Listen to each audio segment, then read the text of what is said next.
Welcome to McPlum, simple solutions served daily. In this video, I will explain how to uninstall Riot Vanguard.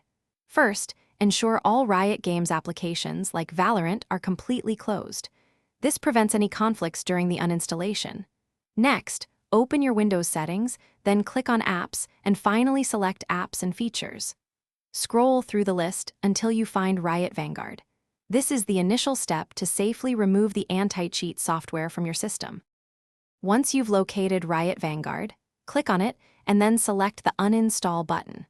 A confirmation prompt will appear. Make sure to confirm your choice to proceed.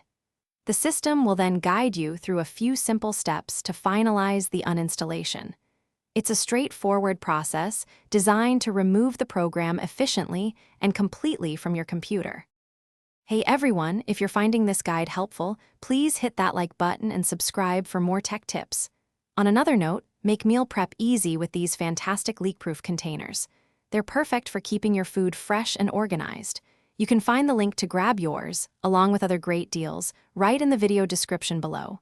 Now, let's get back to the video. After successfully uninstalling Riot Vanguard, it is absolutely essential to restart your computer. This critical step ensures that any remaining temporary files or processes associated with Vanguard are fully cleared from your system's memory. A proper restart guarantees a clean and complete removal, preventing potential issues or conflicts with other software down the line. Don't skip this important step.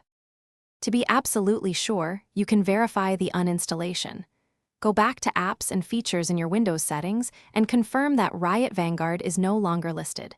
For an extra check, you can quickly search your C drive for any leftover Riot Vanguard folders.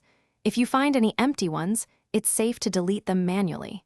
This ensures a thorough cleanup of your system. Thanks for watching. Stay juicy and subscribe.